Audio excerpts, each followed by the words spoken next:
Voting is a civic duty. Let's register on the electoral list. This is a message from Equinoxe Television.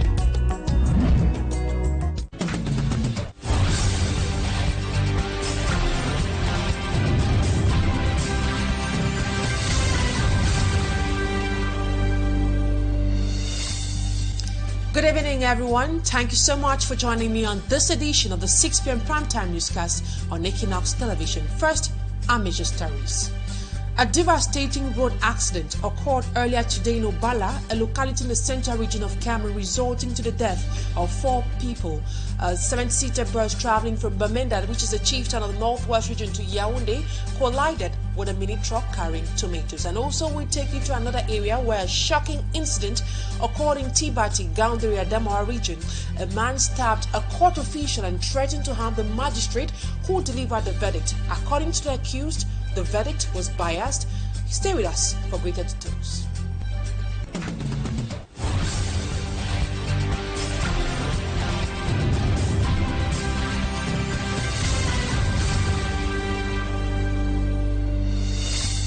Thank you so much for always choosing Equinoxe Television for presentation. I am Immaculate Bokwai. We begin with a sad story. 4 persons are feared dead in a fatal road accident that occurred earlier today around Obala, a locality in the central region.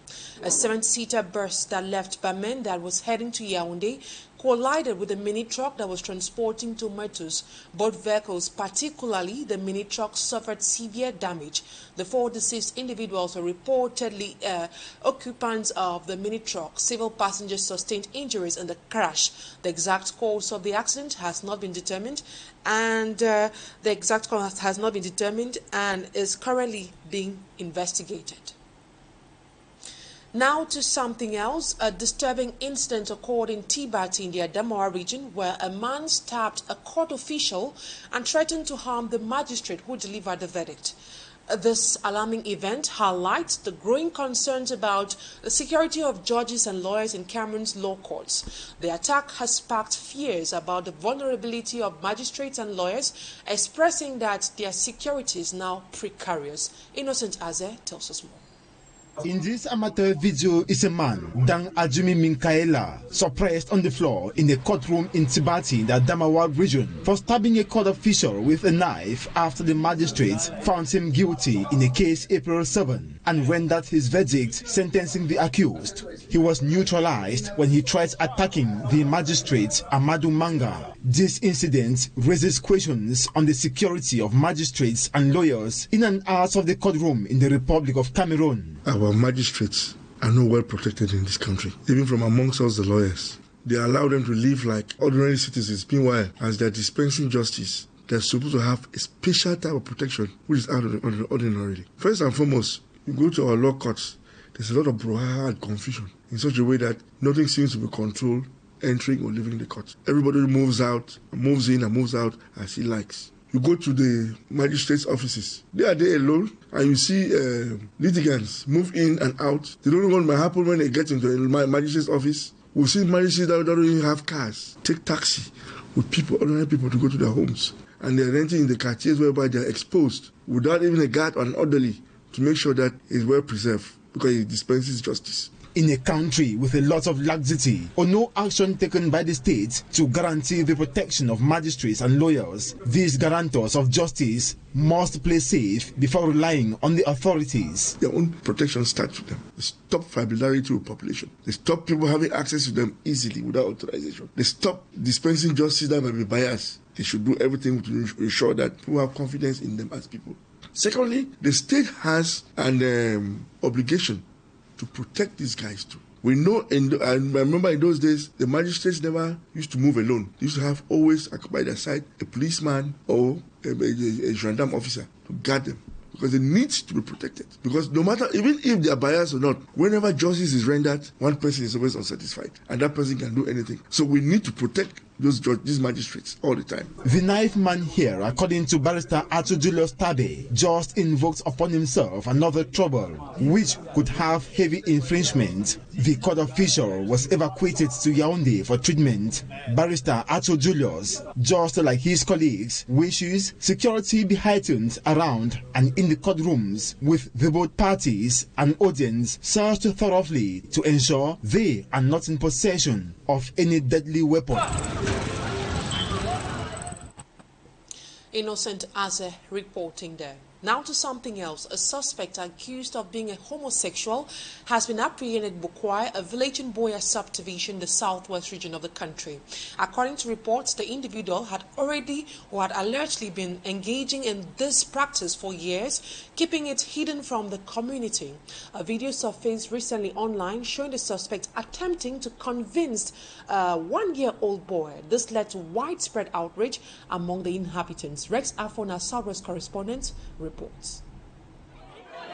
Chaotic scenes here in Bokwai village in the Boya subdivision as the population demands that Daniel Loka, quarter head of Wondumbe Quarter, who is accused of practicing homosexuality, be handed to them. We had a crowd of more than 1,000 persons. The angry population was outside, ready to attack the suspects. Preliminary investigations carried out by the Traditional Council has confirmed certain claims about the matter. Around 12:30, I saw a large crowd. They came to my own compound. They told me that they have come because of this act of Loka Daniel. I said, oh, I saw that the population was too high. Said, let us go to the community hall. That is where we'll discuss about it. He told me, and I found that it was a reality. He has been doing that act.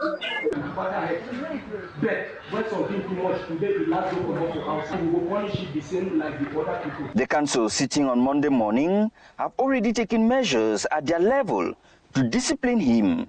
But the continuous flare of the population activated the immediate involvement of the police. He was a quarter head and he was a councillor. We have dismissed him from all those activities. And up to now, we are still investigating this matter because we've not had this type of matter before. And I felt that we are not competent enough to handle this type of a thing.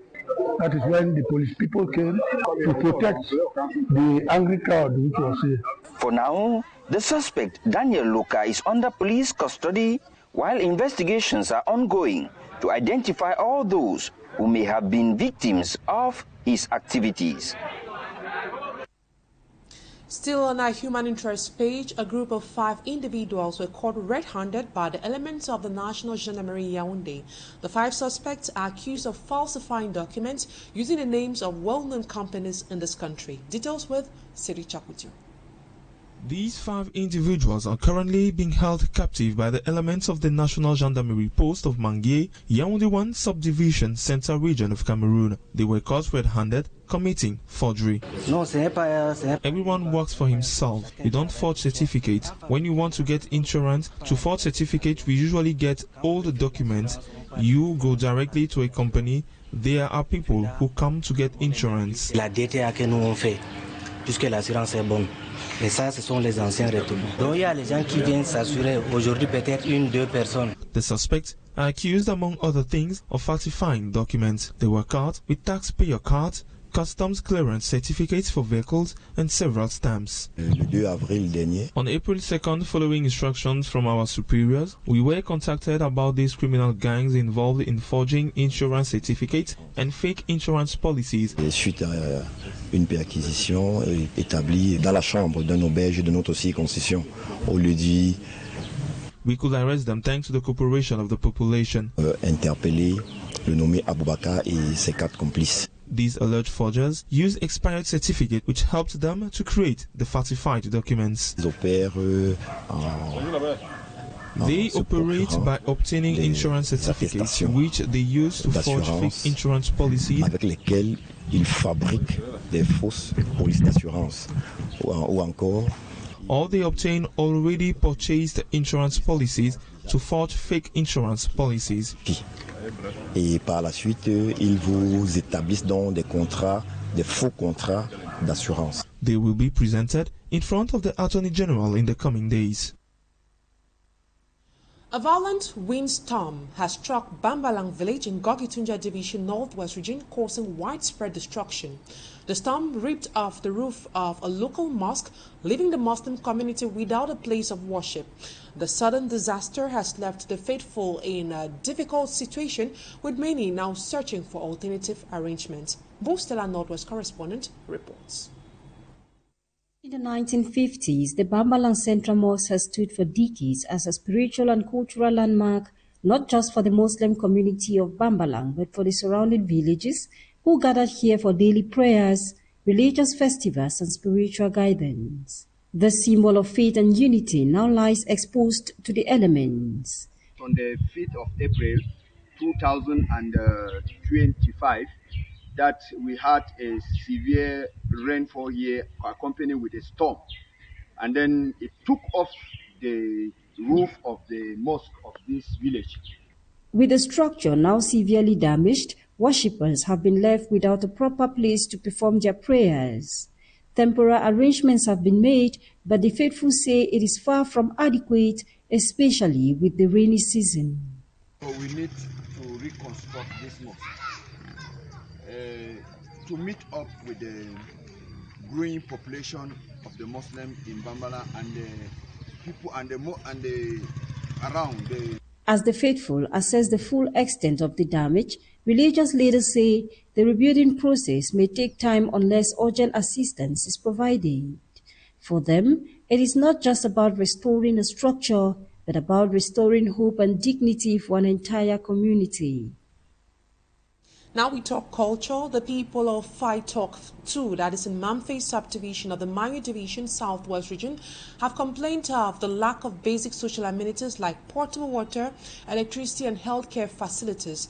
They have charged their newly installed traditional ruler for Siseku James Ayong Echu to lobby for the provision of these facilities and also the revival of certain abandoned infrastructures. Rex Afon provides more insight on the sufferings of the people. His report. Nfaitok 2, a village rich with potentials but limited in capacity. In a locality like this, coming from a temperate region, we face challenges of diseases like malaria, which we are in need of good potable water. We don't have health amenities like hospitals, dispensaries. Electricity, with the coming of the Anglophone crisis, it has really been a challenge to us. The poles are down, the cables, everything has been destroyed. So presently, we are using various alternatives to keep our village up to the standard that we are. We don't have lights. A new traditional ruler has emerged 5 years after the other traveled eternally. He is for Siseku James Ayong Echu. On his shoulders lies the weight of leading these people out of their current sufferings. You stand up today as an icon amidst the people who henceforth shall look up to you for guidance in upholding the common African values and of pertinence our tradition, which are justice in administering your people. During the installation ceremony attended by the divisional officer for Mamfe Central and other dignitaries, the new chief pledged to do the best he can to make Nfaitok 2 more comfortable. I have made serious contacts with the Mamfe Council, with the Regional Council, and with all other stakeholders to address all the problems of Nfaitok 2, and I'm sure they have promised me that the problems will be addressed. I expect everybody to collaborate with me so that alone I cannot develop the village, but with our collaboration, the village will develop.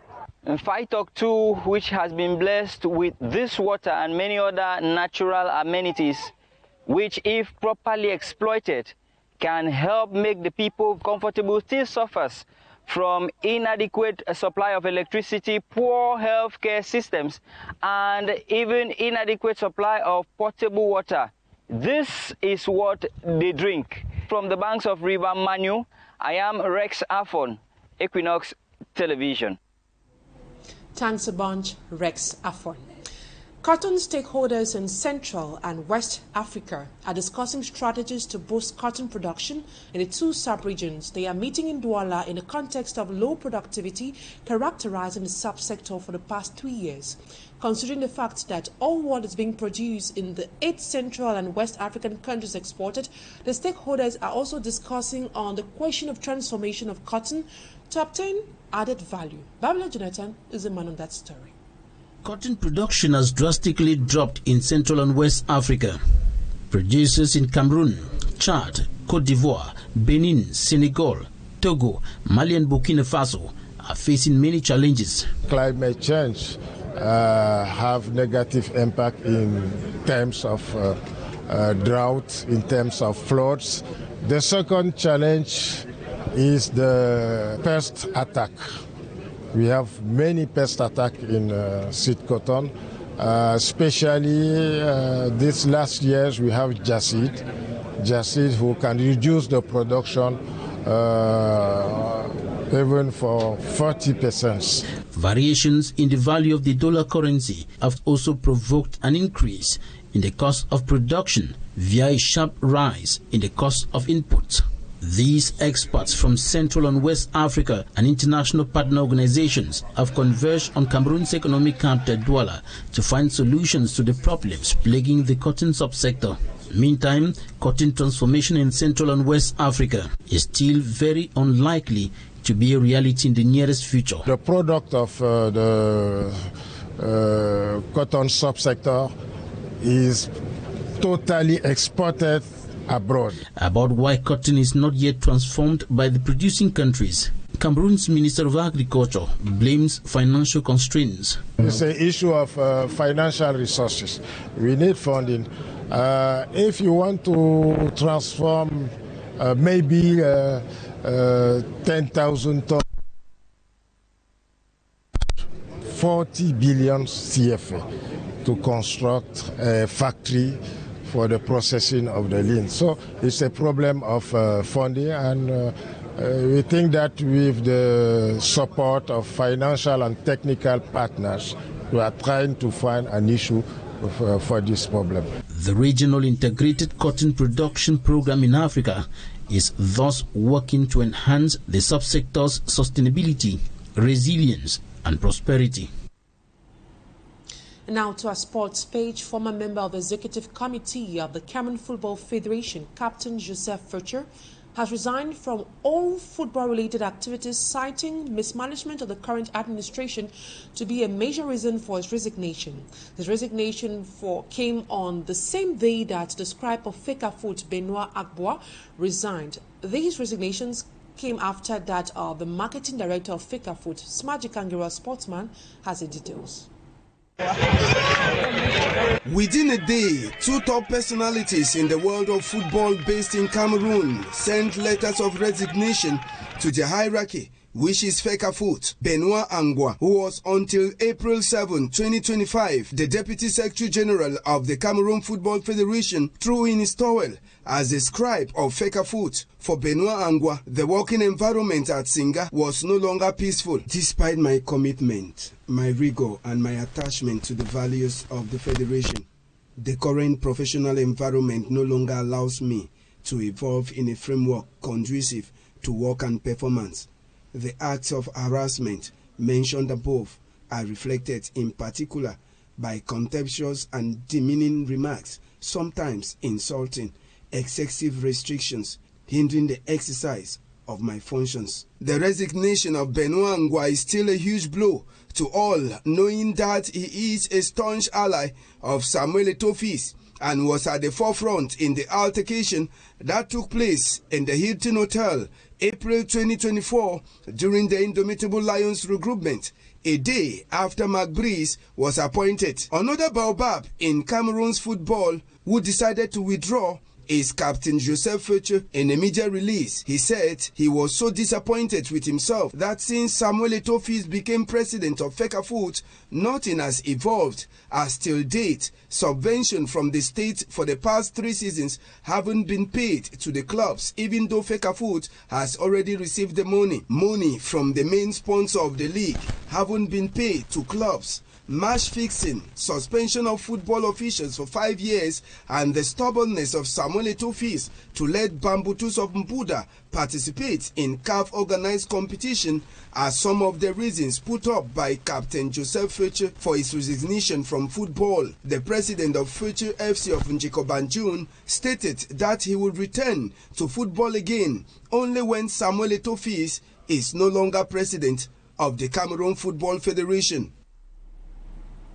And that sports element ends this first part of the news. Talking Point is up next.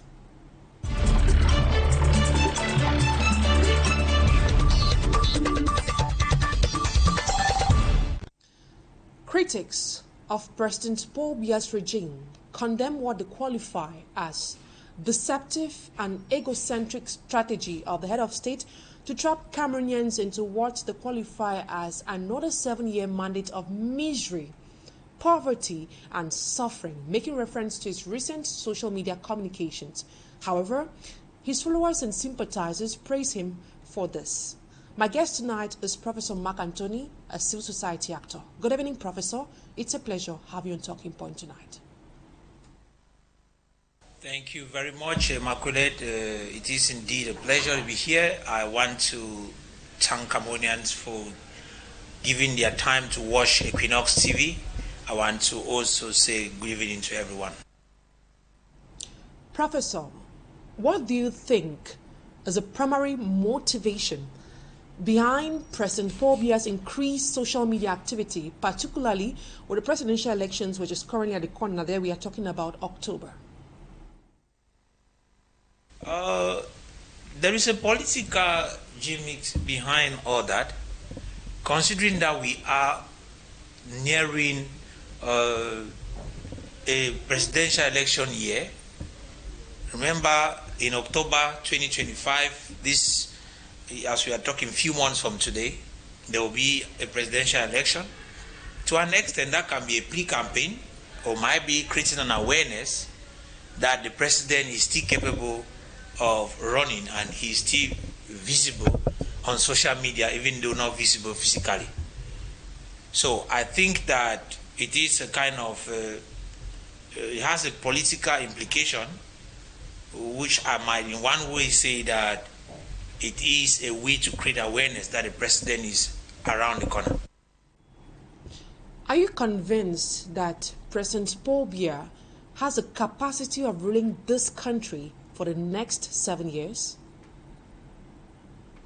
It is going to be an insult and also a crime if Cameroonians decide to maintain President Paul Biya for the next 7 years in power. That will be a crime against Cameroonians, considering the fact that Cameroonians who would have voted him into power are not ashamed of the fact that they are violating the rights of a grandfather who is supposed to be resting.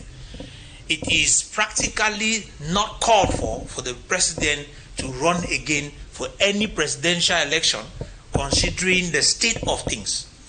If his health was that stable, and even apart from that, the fact that he has already attained the age of 90 and above already tells you he is supposed to be in a state where people are supposed to be taking care of him and he's supposed to be resting, rather than cracking his head to manage a nation. The management of a nation is beyond the management of a family. And I think at his age, he cannot even manage his own family, not to talk of manage a nation. So I don't think he should be run for election. And anyone who proposes that he should run for election is indeed wicked. Let me make it clear like that. Such a person is wicked, because that will be violating that grandfather's rights. How do you think the president's social media activity will impact the opposition and other stakeholders in Cameroonian politics? Except that you are not a Cameroonian. But for everyone who is a Cameroonian should already know that the president has not been active on social media for a long while. And so if the activities that we see now on social media are becoming so frequent, then it only implies those who are working from behind on his social media, because normally people like him don't go to social media. He's having a social media manager who is managing his social media, his social media handles. I think that the fact that there's so much tweeting and posts on Facebook within these days goes ahead to tell us that they want us to believe that he's capable, and some people might want to feel like, no, it is going to influence anything, but it's not going to influence nothing. It is not going to influence nothing, except for those who are within the ruling party, because it seems as if most of us in Cameroon, our brains have been eaten up to an extent where we no more think well. You see, I have a concept that I understood from the scriptures, the concept where people were fed with bread and fish, bread and sardine, for a long period of time until they got used to, or they were the ones now, when they saw Jesus Christ, they were looking for a way to actually enthrone him as a king. That is the same thing that is happening in Cameroon. Bread and sardine has already intoxicated the minds of a lot of persons until they don't know what is right or wrong anymore. So they are willing to do anything possible to make sure that they keep on eating bread and sardine. So that is what is on play right now. Professor, the president's tweets follows widespread speculations that a strategic cabinet has been put in place at the Unity Palace to market his candidacy. Could this be part of the implementation strategy? You and I, we are just speculating. Sincerely, we are not in the presidential palace. We do not know much about whatsoever is happening. Even though from what I saw recently, with the recent appointment or might be nomination of some new individuals into the Central Committee of the CPDM, an appointment of heads of delegations to different regions, it means a lot. It's a strategic plan. And if you notice, there's a movement that has been taking place among the CPDM elites that has a lot to do with a strategy to which I might want to say is pre-campaign, is campaign before campaign.